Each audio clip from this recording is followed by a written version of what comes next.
كل يوم كتاب، كل يوم كتاب، مع مي المهندس.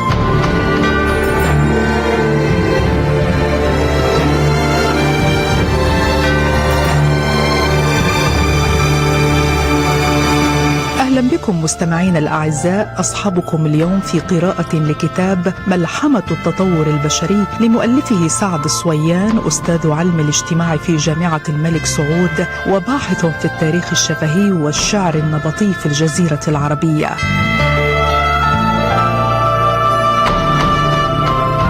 والكاتب الصويان هو مؤلف موسوعي يبحث في البذور البدائية للحضارة البشرية، يحلل المجتمعات الأولية وسياق تطورها الأنثروبولوجي والثقافي، كما يتوقف عند التحولات الجيولوجية وتأثيراتها على البشر.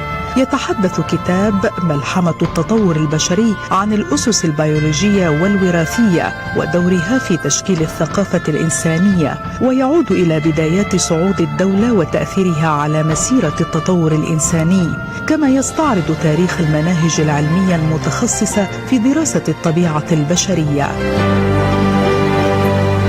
والرسالة التي يحملها الفكر الأنثروبولوجي هي التي أهلته لأن يحتل موقعا متميزا في عالم اليوم، فهو ليس مجرد تخصص أكاديمي، بل إنه نقلة نوعية ساهمت في تشكيل الفكر المعاصر وتحديد مسيرته على الطريق الصحيح نحو فهم الطبيعة البشرية والتعايش الإنساني وتحرير العقل وربط الإنسان بالطبيعة بعدما كان ينظر إلى نفسه ككائن متعال على الطبيعة.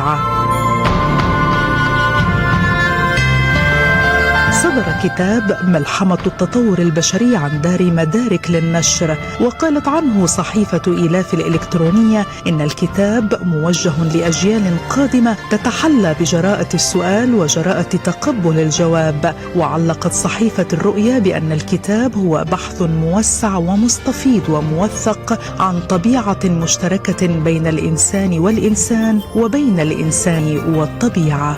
وإلى لقاء جديد وقراءة أخرى في كتاب.